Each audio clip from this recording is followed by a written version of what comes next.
siapa nih? Saya punya.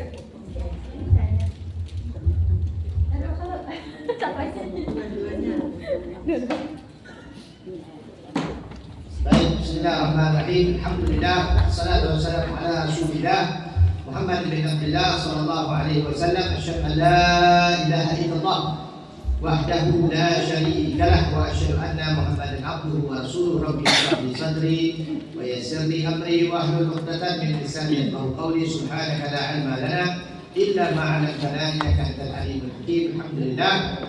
Mari sama-sama kita lanjutkan ataupun kita mudahkan ya pengajian kita pada hari ini dengan pembacaan niat, kemudian diikuti dengan doa, dan insyaallah kita akan lanjutkan terus di kitab Nujum Zahirah di bab di mana kita berhenti akhirnya insyaallah. Bismillahirrahmanirrahim. Bismillahirrahmanirrahim. Nawaitu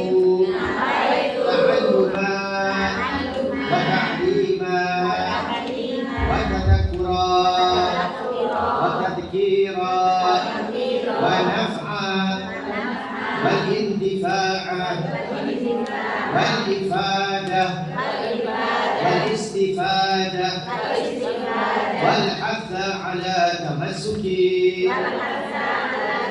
في كتاب الله العزيز وسنة رسوله صلى الله عليه وسلم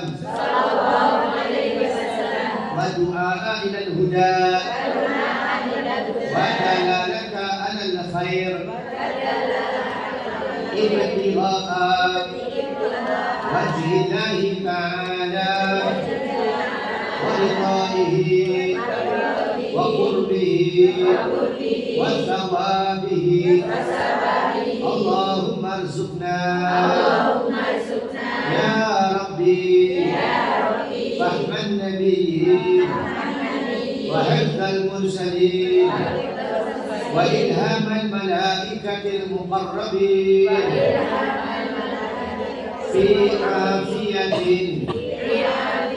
يا أرحم الراحمين. اللهم إنا نسألك علما لدني والمشرب الصافي الهاني يا وهاب يا غني. Baik, alhamdulillah. Lanjutkan di muka surat berapa? 67. 67. Ya, 67. Baik, kita berada dibaca ketika berbuka puasa. Betul? Ya.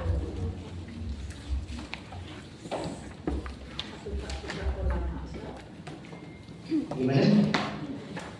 Saya buka Quran. Kamu baca, kamu sekali kan kita sudah baca saja.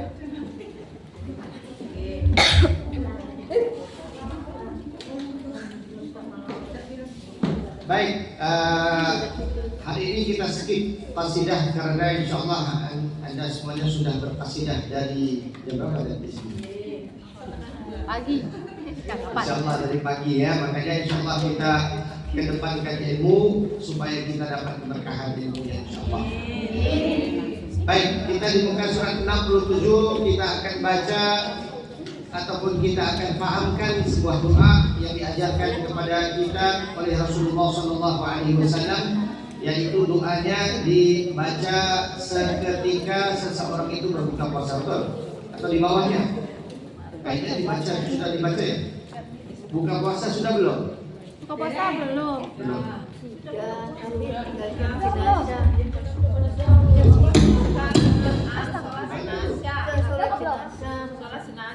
Belum, jenazah. Kayaknya saya Yang bawahnya. Kayaknya saya teringat yang doa buka puasa kita telah pun ini. Ada mikrofon satu lagi ya? Jatuh lagi di mana? Jatuh. Satunya mikrofon ada. Oh itu. Oh. Ya nggak apa-apa saya tanya ya. Takutnya ada bunyi-bunyi. Baik, Bismillahirrahmanirrahim. Kita akan baca sekitar ataupun sesuatu yang penting dalam kehidupan kita, yaitu doa sholat jenazah. Ya, doa sholat jenazah, karena kita telah pun baca kitab yang membacakan ataupun memahamkan kita tentang berbuka puasa. Insya Allah ngomong-ngomong tentang puasa, kita sekarang berada di bulan Jamalul Akhir, ya. Kita adalah di dalam ataupun kita berada di dalam minggu pertama di bulan Jamalul Akhir. Setelah Jamalul Akhir,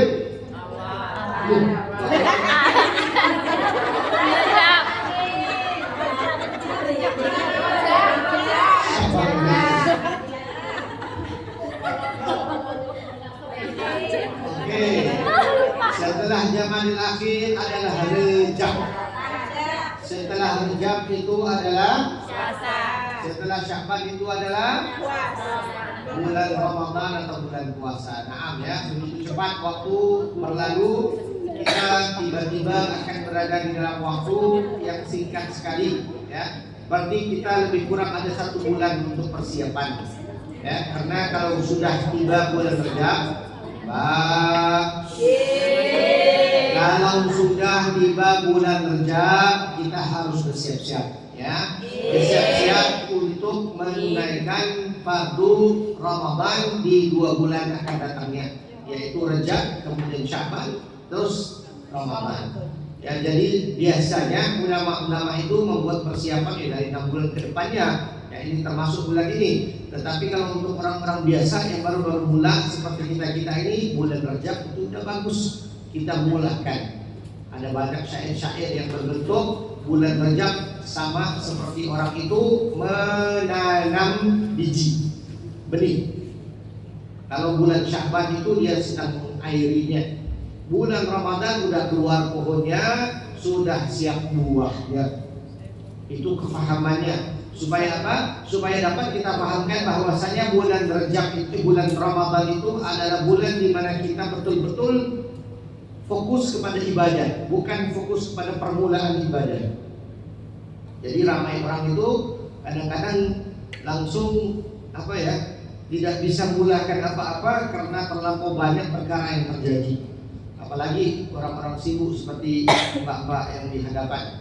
Ya, bermacam-macam kerja rumah yang harus diberesin. Ya, apalagi kalau rumah Anda adalah rumah muslim, ya Anda harus siap itu, siap ini. Kadang-kadang kita lupa untuk meraih keberkatan pada bulan itu. Padahal tidak ada bulan yang seumpama Ramadan.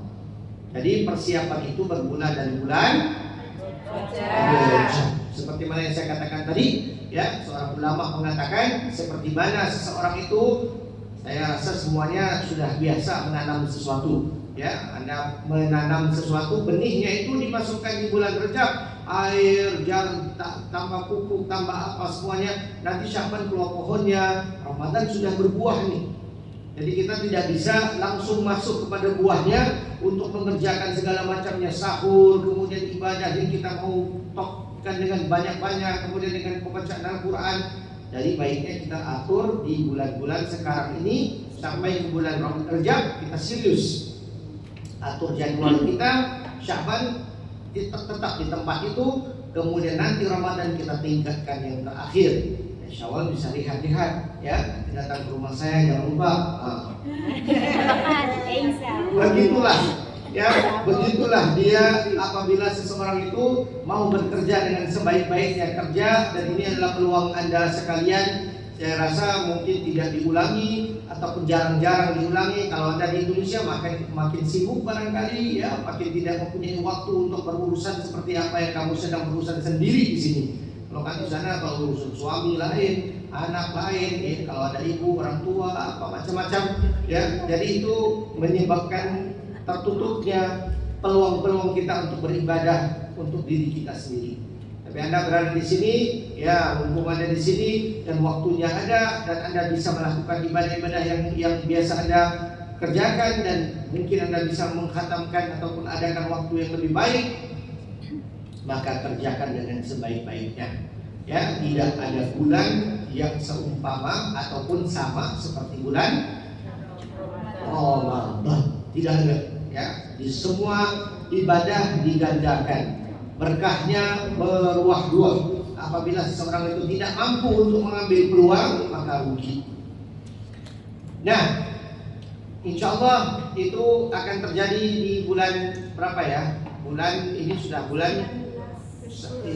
bulan November ya, masuk November, nanti kita akan masuk Desember ya, kemudian Rejab akan jatuh pada 21 kalau nggak salah saya, 21 Desember, yaitu sebelum Christmas ya. Sebelum Christmas akan jatuhnya bulan Rejab 21-22. Jadi begitu Anda mungkin naikkan prestasi Anda, mungkin yang belum berpuasa ya, belum mulai berpuasa, bagus untuk Anda mulakan berpuasa, bukan bayar tahun lepas punya Ramadan, bukan ya. Puasa sunnahnya menjaga momentum Anda. Jadi bulan Rajab sudah datang, Anda mulai berpuasa Isnin dan Kamis. Ya, puasa Isnin Kamis. Kalau Sya'bannya, kalau bisa dinaikkan hari 1 puasa, hari 2-nya tidak berpuasa.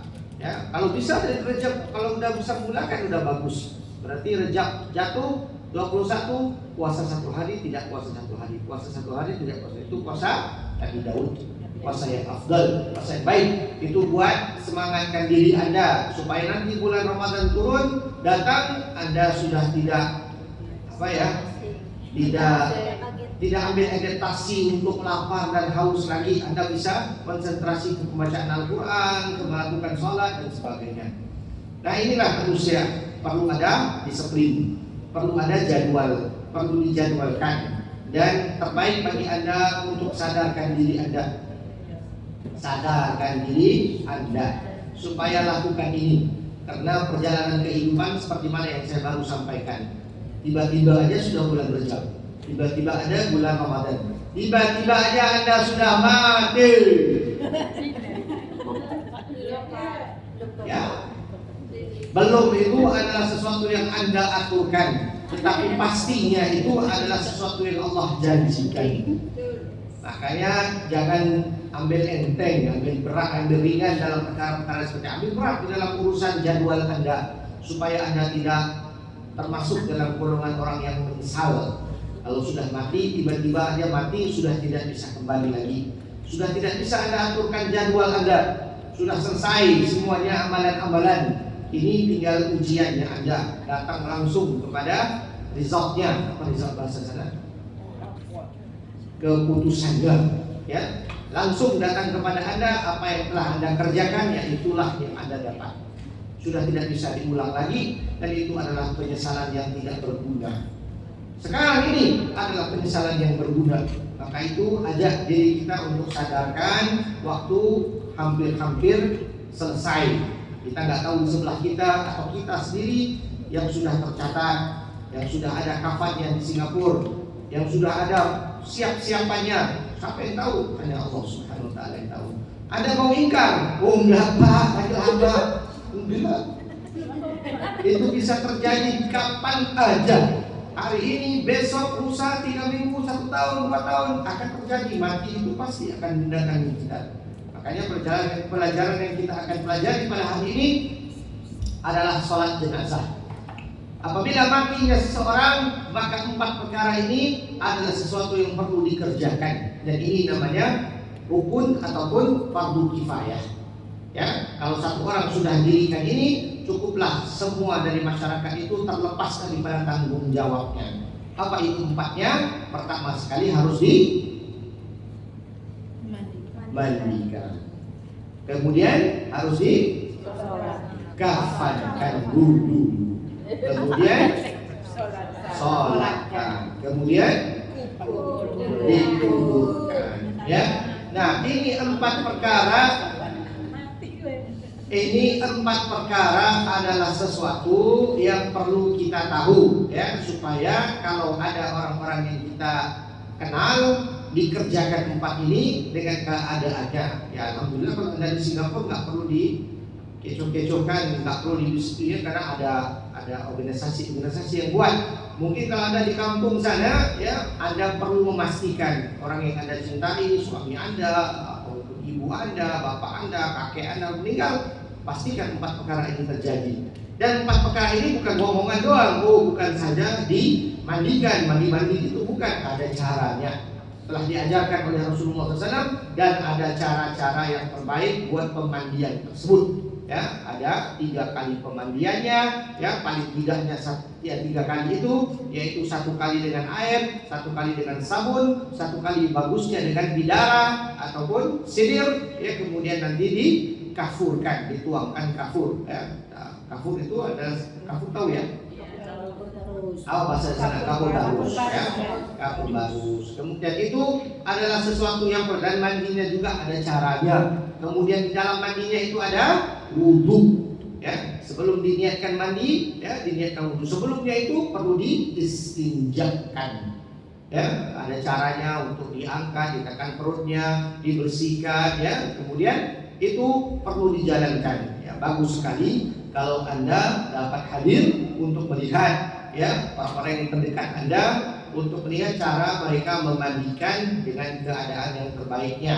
Auratnya dijaga, ditutup, ya. Nah, itu semuanya kepastian yang perlu kita buat. Setelah dia dimandikan, dia akan dikafankan. Kalau laki-laki dikafankan dengan 3 lipatan. Kalau perempuan dikasih 5, ya. Bagus, ya. Jadi begitu. Setelah kita mandikan, setelah kita kafankan, kemudian itu sudah siap untuk disolatkan. Nah, solatkan itu ada doanya. Doa setelah sholat, doa di dalam sholat jenazah. Hari ini insya Allah kita akan masuk di dalam bab bagaimana kita mengerjakan sholat jenazah. Sholat jenazah itu adalah satu sholat yang berbeda daripada semua jenis sholat yang lain. Ya, kalau sholat semuanya niatnya yang berbeda. Ya, seperti mana kita sholat 2 rakaat istikharah, sama bentuk gerakannya seperti sholat tahiyatul masjid, ya sama, cuma niatnya berbeda. Satu usalli sunat istikharah, satu lagi usalli sunat tahiyatul masjid. 2 perkara yang berbeda, tetapi sholatnya sama gerakan. Tapi kalau sholat jenazah, ia adalah satu sholat yang berbeda entirely, ya seluruhnya berbeda. Ia adalah 4 kali takbir. Takbiratul ihramnya 4 kali, kemudian di setiap takbiratul ihram itu ada pembacaannya. Oke, niatnya adalah aku niat. Kalau ada 2 cara, ada 2 situasi. Satu situasi orang yang meninggal di Indonesia. Satu situasi Anda kenal orangnya di Singapura dan meninggal dan telah siap jenazahnya untuk dikafankan. Kini giliran waktu untuk disolatkan. Biasanya di Singapura, di rumahnya pun disolatkan, di masjid pun disolatkan. Terbaik Anda buat begitu juga. Kalau ada keluarga dan Anda di Indonesia, setelah siap dia mandi dan setelah siap dia kafankan, sebelum dibawa kemana-mana, sholat dulu di luar. Karena itu sudah yakin dia bersih. Nanti kan jalan mungkin terkeluar apa-apanya, ya mungkin saja bisa aja diterima itu, tapi itu yakin. Jadi siapa yang ada di situ, sholat aja dulu. Cara sholatnya nanti saya akan beritahu. Nah, jadi sholat jenazah untuk hadir dan sholat jenazah untuk yang ghaib. Itu 2 situasi. Satu situasi seperti mana saya kata, kalau yang hadir adalah mayat di depan Anda. Kalau yang ghaib adalah mandi sudah dilakukan, kafan sudah dilakukan, dan Anda ada di Singapura. Setelah kafan itu Anda sudah boleh sholat di Singapura. Niatnya itu ghaib. Aku niat sholat jenazah ghaib. Kalau mau disebutkan namanya, ya sebut aja namanya, ya karena kita. Tapi pastinya perlu tahu dia sudah mandi di sana. Anda perlu tahu, kalau belum mandi belum lagi bisa Anda sholat di sini. Itu untuk jenazah ghaib. Baik itu di Mekah, baik itu di Madinah, baik itu di Afrika, baik itu di mana aja orang itu berada, Anda perlu tahu, ada dikabarkan sudah mandi. Sudah mandi dan sudah dikafankan, khalas. Anda boleh sholat sendiri kalau Anda berada di sini. Sholat ini juga boleh dilakukan jika Anda tidak tahu, tetapi Anda hidup sezaman dengan dia. Anda kenal saya, ya, pernah belajar dengan saya di sini. Tiba-tiba Anda pulang ke Indonesia. Pulang ke Indonesia selama 5 tahun. 5 tahun, 10 tahunan lagi, tambah lagi sedikit, 10 tahun, ya. Kemudian setelah 10 tahun Anda ingin bekerja lagi, datang ke Singapura. Dengar-dengar Ustaz Yakat itu sudah mati, sudah meninggal. Saya sudah meninggal. Anda kenal saya, pernah ketemu saya. Maka Anda boleh pergi ziarah ke kubur saya. Di situ Anda bisa sholatkan saya. Di kuburan saya, karena Anda kenal saya. Tapi kalau Imam Syafi'i jangan. Kalau satu Kiai Imam Nawawi hidup di tahun 200 tahun dahulu, kamu ke kuburnya udah meninggal mau sholat tak bisa. Karena Anda tidak kenal dia di waktu hidup. Anda tidak hidup sezaman dia. Begitu juga sekarang saya pasti Anda ada kenalan tetangga yang sudah meninggal yang Anda tidak tahu, tapi Anda kenal gitu, pulang Indonesia, pulang Ramadan atau pulang ini meninggal. Anda sayang dia, Anda ingin dia, Anda mau doakan dia, maka pergi ke kuburan dia, ambil wudhu di kuburannya dia juga Anda lakukan sholat jenazah. Sholat jenazah itu sama, niat itu nanti hadir, ya hadir. Kalau jenazah kalau tidak ada dan Anda berada jauh itu ghaib. Niatnya usalli sunnatal ya ataupun usalli sunnatal jenazah hadir ya arba'a takbirat lillahi ta'ala. Allahu akbar. Mau tambah fardu kifayah bisa juga. Tapi cukup dengan bahasa Melayunya aku niat melakukan salat jenazah hadir ataupun jenazah ghaib 4 kali takbir karena Allah Ta'ala. Allahu Akbar. Takbir yang pertama ya. Tadi itu 2, 1 hadir, 1 jenazah ghaib. Lelaki dan perempuan. Posisi Anda berbeda ya. Imamnya kalau sholat untuk mayat perempuan maka dia perlu diri di tengah-tengahnya, di sekitar perutnya. Kalau ini mayatnya, kalau imam itu dia harus berdiri di sini kalau perempuan. Kalau laki-laki dia harus berdiri di kepalanya. Nah, kalau Anda sendiri ya begitulah Anda buat. Kalau perempuan ya terus ke perutnya, kalau laki-laki ke kepalanya. Kiblat ke sana. Misalnya, ya. Nah, kalau rame ya nanti diaturkan seperti itu. Bisa aja disolatkan rame-rame. Berarti begitu mayatnya ramai dalam 10 mayat, begitu dia akan ikut kepada lelaki yang di sini, yang lain semuanya di sebelah sini, tak apa-apa. Ya, nah, apa lagi? Berarti goib itu sudah dikubur. Apa Itu dari orangnya sudah dikubur. Belum. Kalau biasanya tidak, belum dikuburkan. Ya, ini saya bicara kalau setelah dikubur dan Anda kenal dia dan Anda baru tahu dia meninggal. Maka ataupun dia lah Anda sudah 2 hari di Indonesia, kemudian dia ya kita mudah meninggal, kenal deh dia, Allah dulu main sama siapa, ya kita pengen mau ziarah dia, mau doakan dia, maka ambil wudhu, kita pergi ke kuburannya dia, berdiri di perutnya dia, ya sekitar tengah-tengahan daripada kubur itu, langsung takbiratul ihram 4 kali, niat seperti itu, jenazah hadir, langsung sholat. Nah kalau yang biasanya begitu saya katakan tadi dia mati, mandikan dia. Setelah mandikan dia, kemudian kafankan dia. Setelah kafankan dia, dikeluarkan mayatnya di rumah ataupun disiap-siapkan untuk pergi ke masjid. Kalau masjid, kemudian Anda akan lakukan sholat ini. Oke? Paham?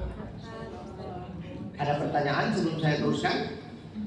Kalau orang hilang, Kalau orang itu hilang, harus diyakini bahwasanya dia hilang dan dia mati. Misalnya kalau dia hilang begituan, kita tidak bisa melakukan sholat apa-apa. Kalau dia hilang dan kita tahu dia hilang di hutan, kemudian tinggal tangannya aja keluar, dan kemudian hutan itu memang ada harimau, ada macan, ya sudahlah dia sudah meninggal. Jadi di mayatnya itu tangannya doang yang dibersihkan, yang dikafankan, kemudian disolatkan. Ya, kalau dia hilang perlu ada yakin dia itu mati. 5 baju atau apa perlu diyakinkan. Kalau sudah diyakinkan sudah bisa kita sholat gaib ya. Kalau misalnya sudah yakin. mutilasi Ustaz. Ya sama ya. Kalau mutilasi ya dia perlu dimandikan. Kemudian apa yang ada di sisanya itu yang dibuat sholatnya.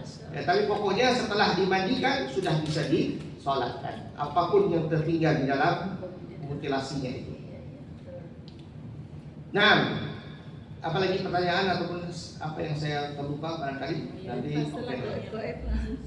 Kalau sudah bertahun-tahun macam mana Pak Ustaz? Macam mana apanya? Maksudnya ada saudara ke Iya. sahabat ke Yang kamu kenal hidup satu zaman dengan dia. Ya, sudah bertahun kamu pulang. Ya, baru dapat tahu gitu kan? Ya, kalau Anda bisa pergi ziarah ke kuburnya, Anda bisa langsung ke sana. Tapi kalau Anda tidak mau ataupun kena jauh, dia di Purwokerto, Anda di Purworejo, ya di sholat di Purworejo aja nggak apa-apa. Jadi Anda sholat langsung aja, nanti setelah sholat zuhur, Anda langsung ingat dia, Anda tahu kalau dia sudah meninggal, maka Anda lakukan sholat gaib untuk dia, karena mayat tidak ada di depan Anda. Tapi kalau Anda mampu pergi ke Purwokerto, pergi ke perkuburannya, ya langsung di situ aja sholatnya. Dan syaratnya kamu harus hidup satu zaman dengan dia, kenal dengan dia, bukan seorang yang nggak kenal gitu. Nah. Baik, kita masuk di dalam sholatnya ya. Yang diajarkan di sini adalah sholat doanya ya. Doanya ini bisa dibaca di dalam sholat ataupun di luar sholat. Sekarang saya akan terangkan bagaimana cara melaksanakan sholat sunat jenazah ya. Saya sudah jelaskan sholat jenazahnya gaib ataupun hadir. Sekarang ini saya berikan perumpamaan contoh kalau mayatnya ada di depan Anda. Apabila mayatnya ada di depan Anda, maka Anda biasanya kalau perempuan akan menjadi makmum ya. Jadi ada yang mengimamkan sholat. Anda harus pastikan ya, yang imam itu berdiri di tempatnya. Kalau perempuan di perutnya, kalau laki-laki di kepalanya. Dia berdiri di situ. Kadang-kadang dia akan terangkan, ini kita akan lakukan sholat jenazah 4 takbir. Anda sudah tahu ya 4 takbir jenazah. Jadi berarti ketika dia naikkan tangannya Allahu Akbar itu niatnya. Jadi Anda langsung Allahu Akbar. Dia biasanya akan aturkan supaya tidak ada tempat. Maksudnya tidak ada spasi ya di antara satu saf dan satu saf yang lain. Karena tidak perlu. Ya, kalau kan kita perlukan tempat untuk melakukan sujud. Tapi kalau sholat jenazah tidak ada sujud. Jadi Anda bisa aja berdiri dekat-dekatan. Jadi buat 3 saf paling bagus. Kalau tidak 5 saf, kalau tidak 7 saf. Semuanya berdekat-dekatan. Kalau sudah terlalu ramai ya biarkan aja. Asalkan ada saf, semuanya rapat. Nanti imamnya di depan, imamnya takbiratul ihram 1 kali Allahu Akbar. Di situ Anda niat usalli sunatan apa? Ya, kalau jenazah hadir, jenazah gaib, ya. Kemudian Anda mengatakan 4 takbir karena Allah Ta'ala Allahu Akbar. Baca untuk pertamanya Al-Fatihah. Surah Al-Fatihah. Kemudian diikuti dengan takbir. Setelah selesai Fatihah yang pertama, nanti imam di depan akan isyaratkan untuk takbir yang kedua. Allahu Akbar. Anda berikut Allahu Akbar. Di situ Anda membaca selawat. Anda bisa melakukan apa aja jenis selawatnya, tapi yang terbaik adalah selawat yang Anda baca di tahiyat akhir. Selawat Ibrahimiyah. Allahumma shalli ala sayyidina Muhammad wa ala ali sayyidina kama shallaita ala sayyidina Ibrahim wa sallim wa barik ala sayyidina Muhammad fil alamin innaka Hamidum Majid.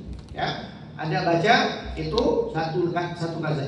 Kalau tidak hafal selawat Ibrahimiyah, belajarlah karena selawatnya Anda di tahiyat akhir itu harus pakai itu. Kalau Anda mau pendekkan, baca aja Allahumma shalli ala sayyidina Muhammad wa ala ali sayyidina Muhammad. Cukup. Ya, cukup dengan ini. Kemudian takbir yang ketiga. Tadi itu Allahu Akbar niat, ya. Kemudian baca Fatihah, ya. Allahu Akbar yang kedua selawat. Yang ketiga Allahu Akbar ini doa ini. Ya. Kalau terlalu panjang sebaiknya Anda hafal, ya. Sebaiknya Anda hafal. Makanya biasanya diberikan anaknya, diberikan orang yang paling dekatnya untuk menjadi imam kepada si mati.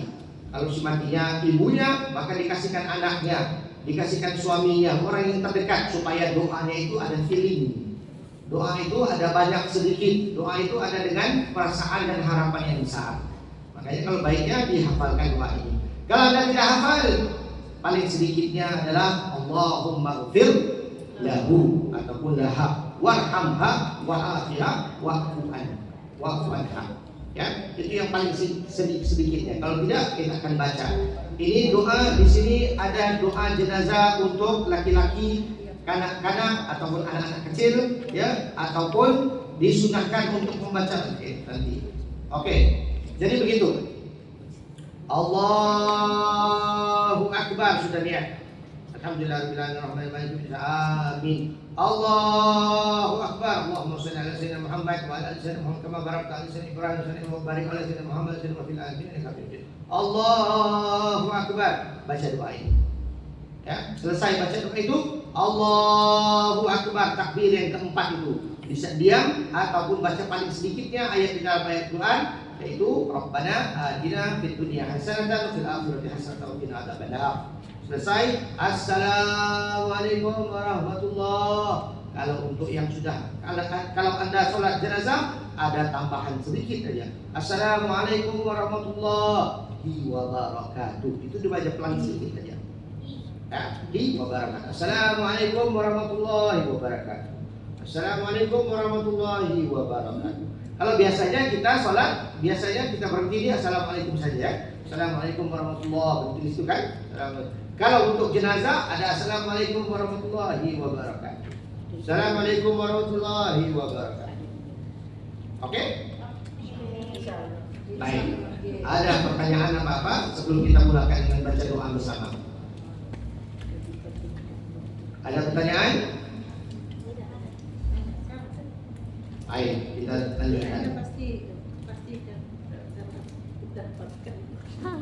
Baik. Bismillahirrahmanirrahim. Ya, kita baca doa ini ya. Jadi ini di takbir yang ketiga.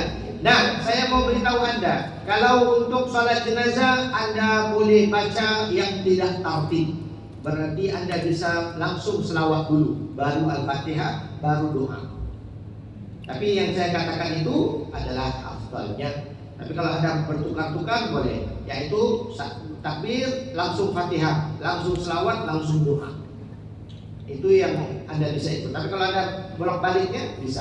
Karena tidak ada tertib di dalam pembacaan itu. Nah, mari kita baca bersama. Bismillahirrahmanirrahim. Alhamdulillahirabbil alamin. Allahumma shalli ala sayyidina Muhammad. Wa ala ali sayyidina Muhammad. Allahumma ighfir lahu warhamhu wa'afihi wa'fu anhu wa akrim nuzulahu wa wassi' madkhalahu waghsilhu bil ma'i thalji wal barad wa naqqihi min al khataaya ينقى ثواب الأبيض من الدنس وأبدله دارا خيرا من داره وأهلا خيرا من أهله وزوجا خيرا من زوجه وأدخله الجنة وأعذه من عذاب القبر وفتنته وقه عذاب النار اللهم اغفر لحينا وميتنا وصغيرنا وكبيرنا وذكرنا وأنثانا اللهم من أحييته منا فأحيه على الإسلام ومن توفيته منا فتوفه على الإيمان اللهم لا تحرمنا أجره taftina ba'dahu. Nah, ya, itu dibaca kalau laki-laki yang meninggal. Kalau perempuan yang meninggal maka ditukarkan hu tadi itu kepada ha.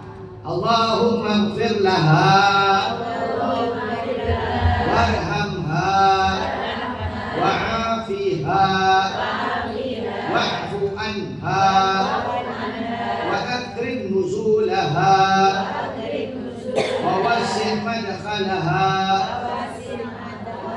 wa ghsilha bil ma'i thalji wal bard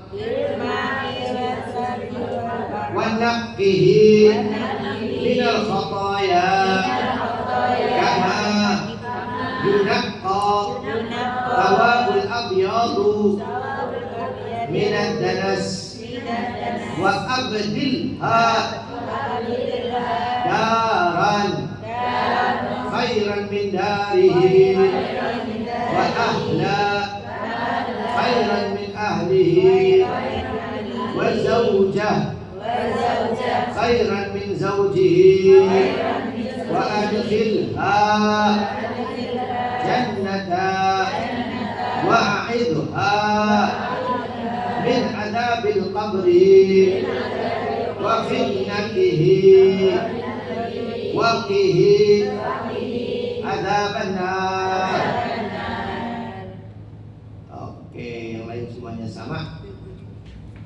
Begitu ya. Kalau perempuan ditukar hu-nya ke ha. Ya. Kalau dia itu anak-anak maka ditukar begini. Allahumma ja'alhu faradan li abwaihi wa salafan wa dukhran wa dhukhran wa'idatan wa'dibaran ya, wa'dibaran ya, itu wa'dibaran wa syafi'an wa thaqqil bihi mawazinahuma wa afriq sabra ala qulubihima wa la taftinhuma ba'da wa la tahrimhuma ajrahu. Nah, kalau tadi ha untuk perempuan, hu untuk laki-laki, huma untuk kedua ibu bapak. Karena doa itu adalah untuk mayat anak kecil. Kalau meninggal maka di dalam salatnya itu kita doakan untuk kedua ibu bapaknya. Ya, nanti kita akan masuk dalam maknanya. Kemudian tadi itu kalau kita di rakaat yang terakhir maka tadi saya katakan kita bisa baca apa aja surah di dalam Al-Quran.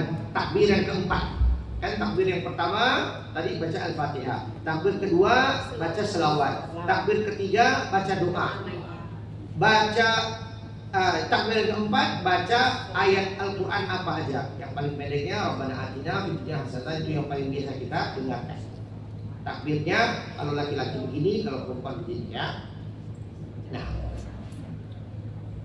Nah, kita akan baca maknanya. Siapa yang mau baca? Silakan.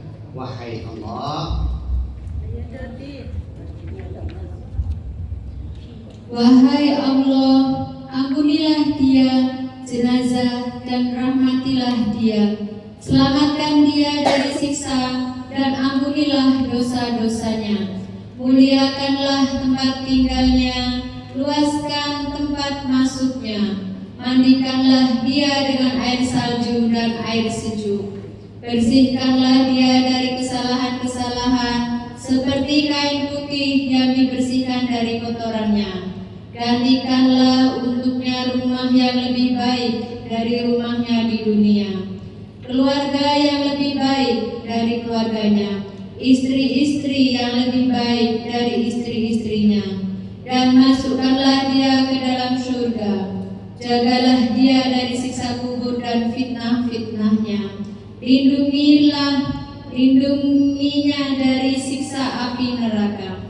Wahai Allah, ampunilah bagi yang masih hidup di antara kami dan juga yang telah meninggal dunia, yang kecil juga yang dewasa, yang laki-laki juga yang perempuan. Wahai Allah, orang-orang yang hidup di antara kami, maka hidupkanlah di dalam Islam, dan juga yang telah meninggal di antara kami, matikanlah dalam keadaan yang tetap dalam iman.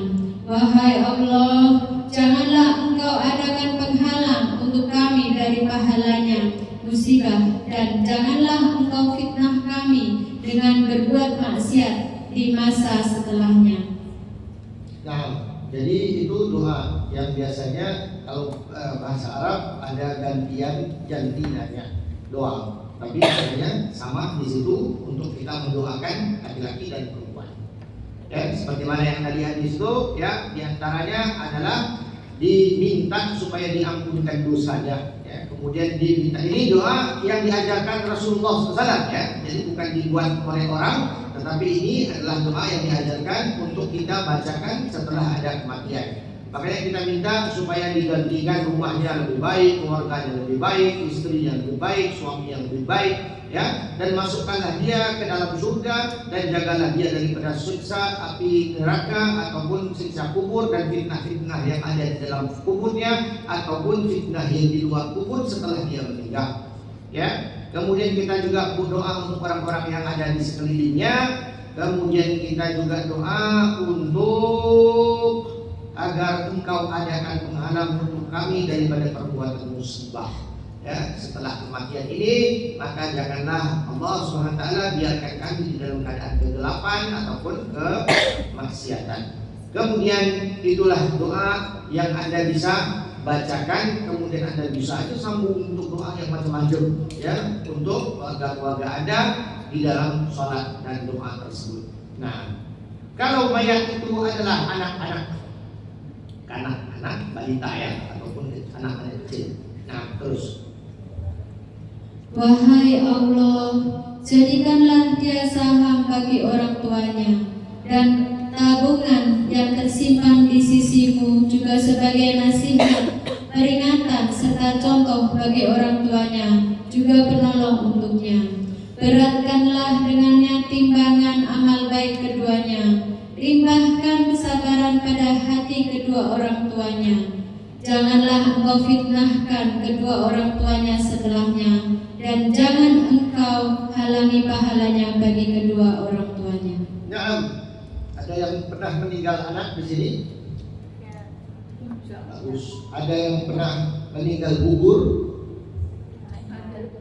Gugur. Belum keluar sudah meninggal. Kedua-dua ini adalah satu hikmah yang besar, ya, pahala besar buat ibunya. Anda lihat aja doanya itu, ya, sesuatu yang sangat mulia, karena dia itu, anak itu akan menjadi bayi yang akan bau air dan akan berikan kepada Anda apa besarnya air pada waktu tersebut sangat besar, ya, karena di situ adalah kehausan yang sangat-sangat, yaitu pada mahsyar. Anak itu, nah ini kalau bapak dan ibunya sabar, ikhlas, redha dengan apa yang menjadi keputusan Allah. Kalau dia itu macam-macam ngomongnya itu nggak dapat anaknya, hilang anaknya, pahalanya itu juga hilang.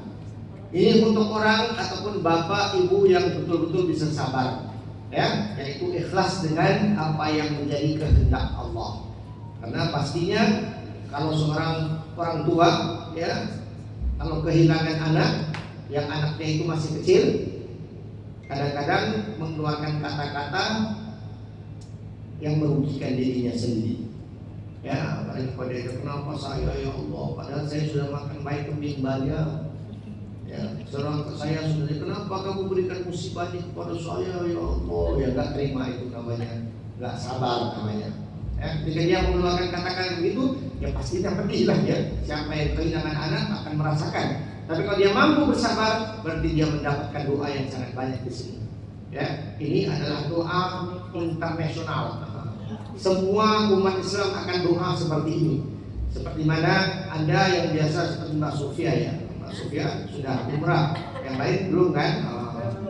Kalau Pak Sofia sudah umrah, dia tahu kalau di Mekah itu setiap Anda menjalankan sholat itu ada sholat jenazah. Dikatakan kalau Anda melakukan sholat jenazah ke atas jenazah yang telah diampunkan dosanya, Anda juga akan diampunkan dosanya. Banyak lagi pahala orang yang mendatangi orang untuk melakukan sholat, mengangkat jenazah, melakukan sholat jenazah, itu mendapatkan 2 qirat di dalam pahalanya, yaitu 1 qirat itu seperti gunung Uhud besarnya, pahalanya itu sebesar itu. Macam-macam lagi doa-doa yang Rasulullah SAW memberikan kepada orang-orang yang ingin melakukan sholat untuk jenazah, baik itu dia kenal ataupun tidak kenal. Jadi di antara pahala besar yang perlu Anda selalu kerjakan adalah sholat jenazah. Malah ada orang di dalam setiap harinya dia itu akan sholat gaib sebelum dia tidur. Sebelum dia tutup sholatnya, sholat witirnya, dia akan sholat gaib untuk semua orang Islam yang mati pada hari itu. Pahalanya besar, makanya melakukan sholat yang begitu, ya, yang selalu dia ingatkan, dan faedahnya banyak sekali. Dia juga ingat bahwasanya dia akan, dan dia itu akan tahu bahwasanya insya Allah ada orang yang seperti saya yang akan doakan saya, yang akan sholatkan saya, yang akan melakukan doa yang terbaik buat diri saya. Ya begitulah dia. Jadi kalau kita bisa adakan kebijaksanaan ini untuk mulakan dalam kehidupan kita, alangkah baiknya. Pokoknya itu ya, orang yang melakukan sholat di atas mayat yang telah diampunkan, maka dia juga akan diampunkan. Makanya kalau kita dengar orang kiai atau orang alim meninggal, ya kejar ke sana untuk melakukan sholat, untuk sholatkan dia. Apalagi kalau kiai yang Anda kenal, ya, belajar sama dia, belajar Al-Quran sama dia, kiai atau nyai yang pernah Anda duduk bersama dia, pulang-pulang dari Singapura meninggal dia, ya pergilah, sholatkan dia. Karena kalau dia diampunkan, Anda juga akan diampunkan. Begitu. Ada pertanyaan apa-apa? Banyak lah. Doanya cakap mana? Ya, doanya itu perlu dihafalkan, ya, perlu dihafalkan. Dan ianya sebenarnya seringkas yang di hadapannya doang. Ya, Allahumma ighfir lahu warhamhu wa'afi wa'fuanhu wa akrim nuzulahu, itu semuanya tambahan yang boleh Anda hafal sampai Anda paham. Kalau mau baca bahasa Indonesia juga bisa dalam sholatnya, tapi jangan lafaz, dalam hati aja. Paham? Ya, insyaallah. Nah, kemudian tadi itu yang saya tidak mau baca, Anda bisa baca di dalam surah Al-Mu'min juga, Anda bisa tambahkan di dalam rakaat yang keempat tadi. Kalau tidak, seperti mana saya katakan tadi, baca aja surah apa yang Anda hafalkan di dalam Al-Quran, di takbir yang keempat tadi. Setelah itu, Assalamualaikum warahmatullahi, Assalamualaikum warahmatullahi. Kebiasaan di Singapura langsung dia doa. Imam tadi itu akan doa seperti mana yang kamu dengar, ataupun dia doa yang lain, pokoknya yang ada kaitannya dengan mayat dan orang yang hadir pada hari tersebut. Ya, nah, yang penting bagi di sini adalah ketika kita mengucapkan ataupun melakukan doa untuk ucapannya seperti ini, kita perlu doakan untuk yang mayit yang meninggal, kemudian kita juga perlu mendoakan untuk keluarga yang ditinggalkan supaya mendapatkan kesabaran. Karena itu yang dikejarkan dua-duanya, ya, untuk pahala orang yang sabar, dan juga dikejarkan syaitan untuk merubahkan kesabaran tersebut menjadi sesuatu yang dia tidak terima, maka akan menjadi sesuatu yang sangat merusakkan. Ya, musibah kematian di dalam keluarga orang yang beriman akan menerimanya dengan ikhlas. Orang yang beriman akan menerimanya dengan ikhlas. Orang yang tidak beriman ataupun digoda oleh syaitan akan goyang, maka dia akan mengeluarkan kata-kata yang na'udzubillah mungkin saja membuat dia keluar daripada Islam. Ya, dengan perkataan-perkataan yang sudah hilang sabarnya dia. Ya, apa yang dia bisa lakukan? Sudah mati-matilah, terima dengan baik. Sadarkan bahwasanya Anda itu adalah insan yang lemah, yang tidak ada kuasa untuk melakukan apa-apa. Kekuasaan semuanya ada di sisi Allah Subhanahu wa taala. Maka bergantung dirilah kepada Allah Subhanahu wa taala. Baik. Allahu a'lam bishawab. Kita lanjut sedikit lagi ya. apa yang diucapkan ketika menziarahi kubur.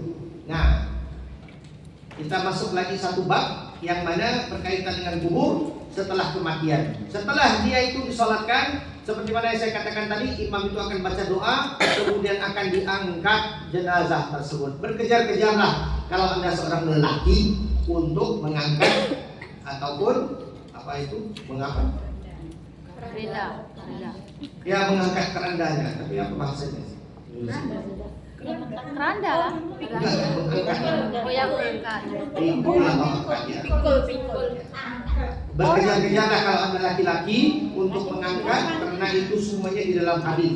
Barang siapa yang mengajak ya, barang siapa yang mengajak kepada keranda yang ataupun mengikut mengangkat, untuk itu semuanya di dalam doa Rasulullah SAW, orang-orang yang mendapatkan pahala yang besar.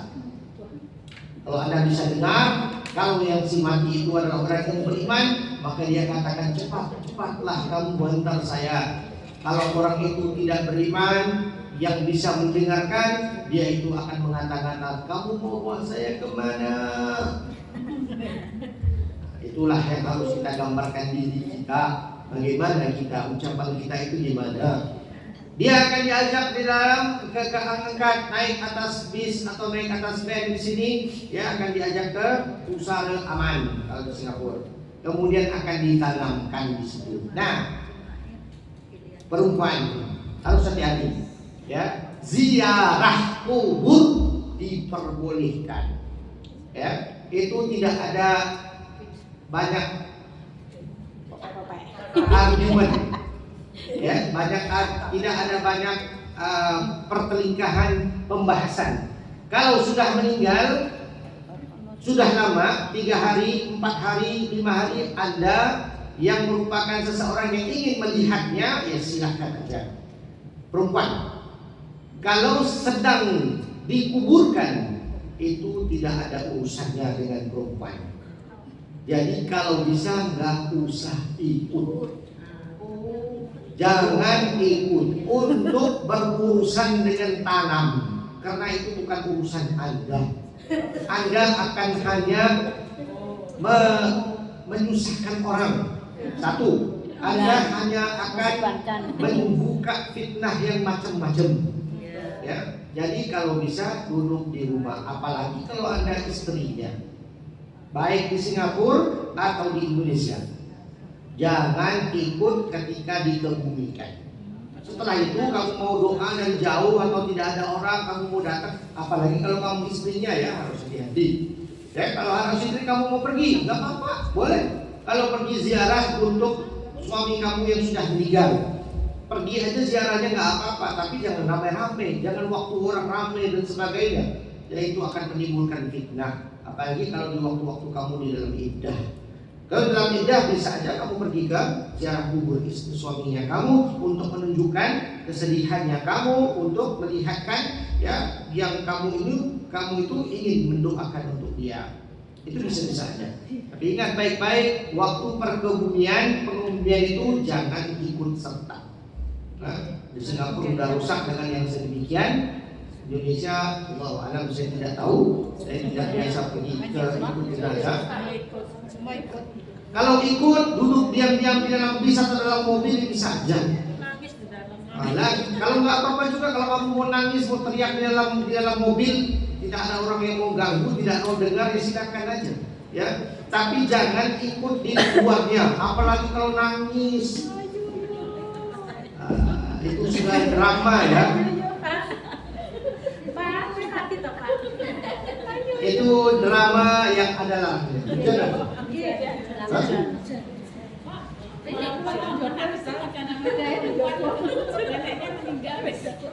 ya makanya itu saya bilang kalau bisa perempuan jangan, karena anak kecil pun jangan. Ya kalau dia itu terpaksa karena ibunya atau karena bapaknya harus ajak atau apa, karena ibunya pingsan di rumah atau apa, bisa aja dia bawa begitu. Karena dia dalam perlindungan ayahnya. Tapi kalau dia dilepaskan begitu, ya jangan, karena itu akan menyebabkan fitnah yang macam-macam. Ya, macam-macam lah pokoknya. Terbaik bagi seorang perempuan berada di tempat yang selamat. ya di dalam keadaan yang seperti itu. Kalau di Singapura itu kadang-kadang dia ikut sekali mau dengar talqin, mau pakai apa, pakai Ayo.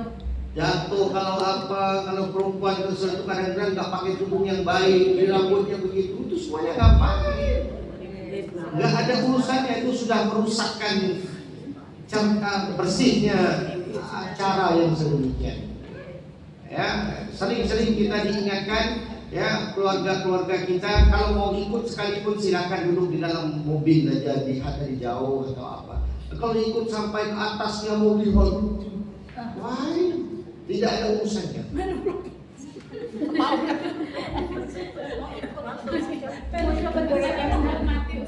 Ya, ya makanya itu tidak diajarkan di dalam Islam karena akan timbul. Kalau kita begini ya, di dalam semua hukum kita pertimbangkan apa yang lebih utama. Di mana keutamanya? Terlihat fitnahnya ataupun memberikan kehormatan yang tidak diajarkan Rasulullah SAW. Itu aja. Kalau kita timbangkan semuanya, kalau menurut kamu itu penghormatan, menurut agama itu bukan. Kalau menurut agama itu bukan, karena tidak ada sebabnya. Malah itu akan merusakkan ataupun menyebabkan satu fitnah yang terjadi. Ya, macam-macam akan terjadi. Baik, Allahu a'lam bishawab. Ziarah kubur, ya. Apa yang diucapkan ketika menziarahi kubur? Mari kita baca. Apabila Anda menziarahi kubur, berarti Anda telah menziarahi orang yang telah mati. Udah lama lah, sudah dikuburkan. Maka Anda datang menziarahi. Baik itu hari ataupun Anda menziarahi satu tempat yang ada perkuburan semuanya. Maka ini ucapan Anda. Assalamualaikum.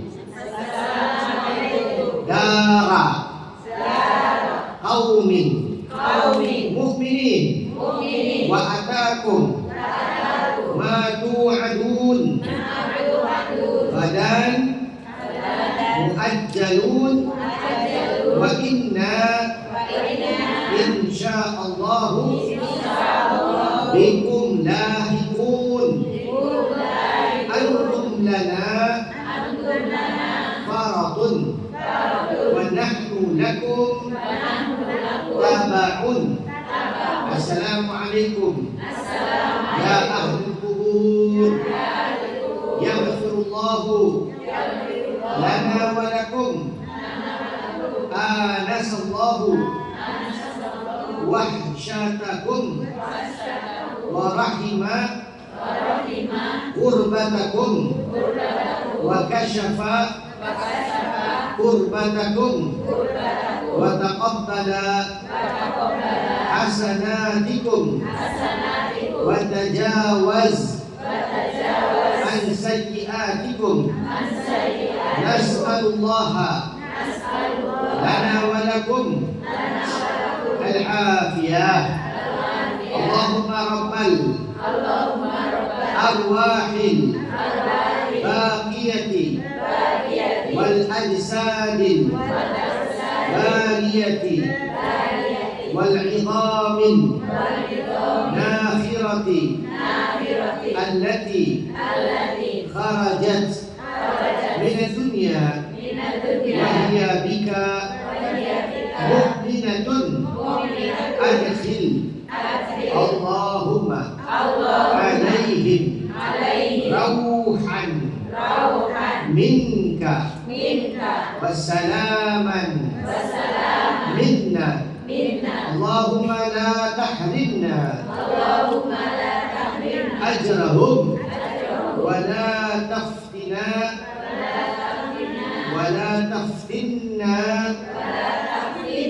ba'dahum.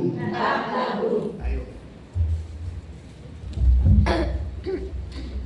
Semoga keselamatan menyertai kamu sekalian, wahai warga kaum yang beriman. Telah datang apa yang dijanjikan untukmu besok yang ditunda, dan sesungguhnya kami akan menyusuli kamu semua dengan kehendak Allah. Kamu mendahului kami dan kami akan menyusulimu. Semoga keselamatan menyertai kamu sekalian, wahai ahli kubur. Nah, kalau kita lihat di sini doanya berciri-ciri kepada apa? Kepada mengingatkan Anda juga akan ke sana. Makanya tujuan kita menziarah kubur adalah untuk mengingatkan kepada kita bahwa kita juga akan sampai ke sana. Makanya kita ucapkan selamat semuanya ya di sana, ya saya akan menyusul. Semoga Anda semuanya ini, semoga ini itu. Saya itu akan kembali, saya juga akan menyusul, saya juga akan datang, saya juga akan ada di situ. Ya begitu. Itu adalah tujuan kita untuk ziarah kubur. Bukan kita sok-sok baik itu, saya doakan kamu sedihnya kamu tinggalkan dunia. Itu kan konsep kita kan. Konsep kamu sudah meninggalkan dunia, ya Allah. Apa yang bagusnya di dunia? Sedihnya kita kamu sudah. Ya itu salah konsep, salah pemikiran ya. Itu kita harus buka.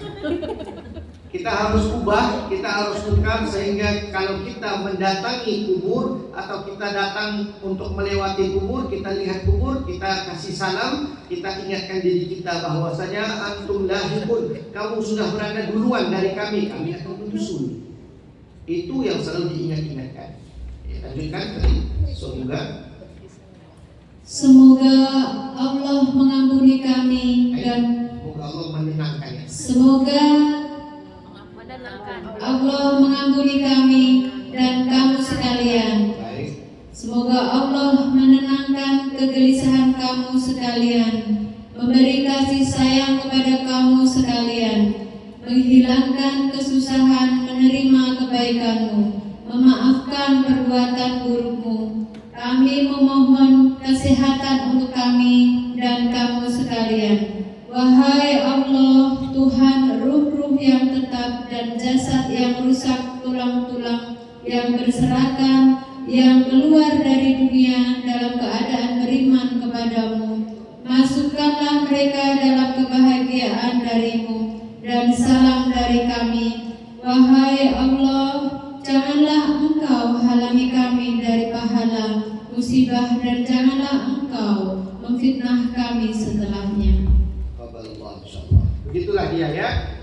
Intinya ingat baik-baik, kalau Anda pergi berziarah harus barengi dengan peringatan agar Anda paham bahwasanya Anda memberikan doa tersebut dan juga Anda berharap agar doa-doa yang seperti itu sampai ke kamu ketika kamu juga yang meninggal. Ada pertanyaan apa-apa sebelum kita tutup dengan doa? Mbak Sofia ada? Saya mau tanya Pak. Iya. Silakan. Itu yang belakang. Saya mau tanya Pak, apabila kita mau tahlil nih, tetapi kita mau tahlilnya sore, tapi nasinya udah beli makan pagi, gimana? Apa barokahnya dapat? Nasinya dimakan dulu baru tahlil. Jangan ngomong yang seperti itu ya. Ngomongnya kadang-kadang saya dalam bab agama ditanyakan adakah tahlil itu penting?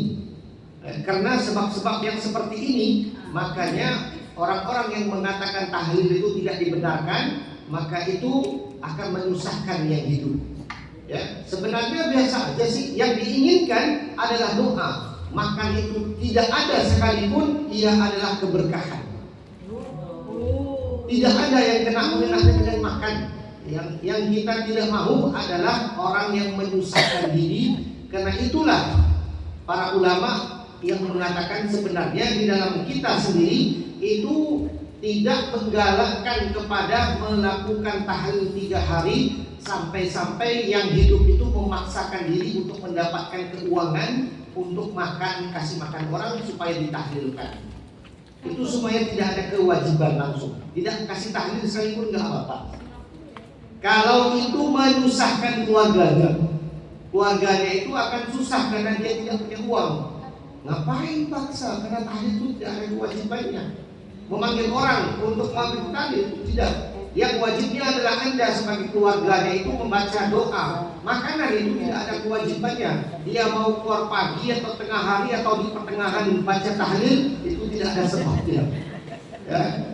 Telah dibudayakan sampai adat ini mencemari apa yang diajarkan. Apa yang diajarkan adalah tidak. Ingat baik-baik ya, tidak menyusahkan yang hidup. Kalau ibunya mati, dia itu haram untuk keluar kasih makan. Jangan, dia itu jangan disusahkan dengan seperti itu. Kamu jiran tetangganya, bantu dia.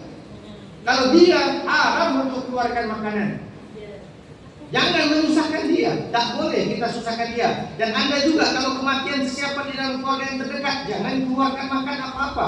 Gak usah. Walaupun orang mukanya kayak lapar-lapar, ya biarin. Kesusahan saya kamu tahu. Pas saya mau suap kamu dalam kesusahan saya. Jadi itu tidak menjadi, jangan jadikan itu sebagai adat. Kalau Anda sudah mulakan begitu dan orang lain yang susah mengikuti Anda karena dia tidak mampu juga, ya Anda dipersalahkan. Kenapa kamu buat begitu? Karena itu memang tidak ada suruhan. Di dalam agama, kalau dia meninggal pada hari itu tidak wajib, malah haram untuk keluarganya itu keluarkan makanan. Kalau bapak saya meninggal, saya tidak diarahkan untuk masak atau order makanan untuk kasih orang. Gak ada yang begitu, gak ada. Saya tidak wajib, haram bagi saya. Kalau ada yang dihadir pada situ melihat saya buat begitu, harus tahan saya buat begitu. Kamu ngapain susahin orang? Kamu lagi susah. Ya begitu. Jadi untuk membicarakan tentang tahlil yang sedemikian, makanan itu sebenarnya tidak perlu ada sekalipun. Anda kalau keluarkan, itu adalah wajarnya. Karena Anda kalau sudah keluarkan, Anda sudah buat standar. Kampung Anda itu, kalau namanya kampung Anda itu jalan beringin, Anda sudah buat begitu, jiran tetangga Anda itu bakal takut kalau dia tidak mampu. Ya, kamu untunglah kerja di Singapura ada uang, yang di sana itu gimana dia mau cari uangnya? Karena kamu sudah buat begitu, kamu sudah pasang standarnya, dan itu dilarang dalam Islam. Menyusahkan orang di dalam keadaan susahnya, malah tidak dianggap sebagai satu pahala, dosa lagi ada. Jadi jangan kita susahkan diri kita dengan mengadakan makanan.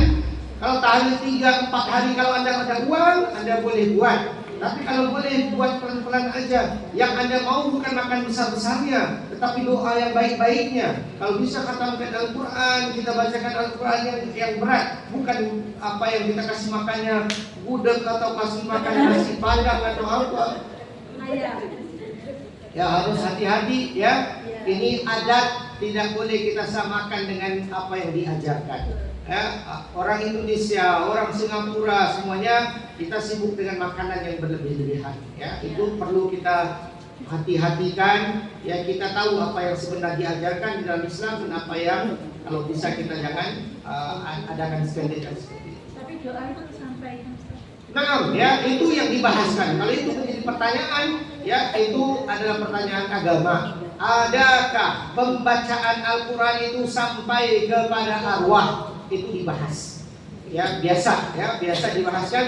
Karena kalau kita ataupun supaya kita paham NU, ya Nahdlatul Ulama biasanya kita akan mengamalkan ini dan kita percaya dengan dalil-dalil yang tertentu di dalam Al-Quran bahwasanya Al-Quran itu memberi syifa, memberi rahmat. Allah Subhanahu wa taala akan memberikan rahmat jikalau ada pembacaan yang diberikan, dan itu pahala sampai aja kepada arwah. Itu kepercayaan kita.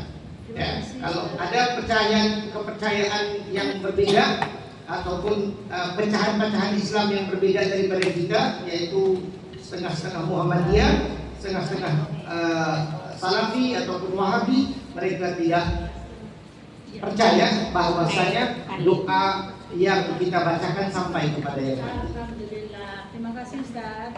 Baik, sama-sama. Sudah semua sampai. Amin, insyaallah.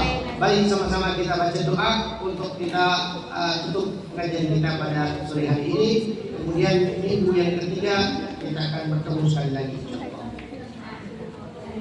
Bismillahirrahmanirrahim. Ya Rabbana a'tafna bi annana tarafna wa annana asrafna ala ladha ashrafna fatub alaina tawbah tamsil li kulla hawba wastur lana al-awrati wa amini rawati واغفر لوالدينا ربي ومولودينا والآل والإخوان وسائر الخلان وكل ذي محبة أو جيرة أو صحبة والمسلمين أجمعين ربي فاسمع فضلا وجودا منا لا باكتساب منا بالمصطفى رسولي نهضى بكل سولي صلى وسلم ربي عليه العد الحبي وآله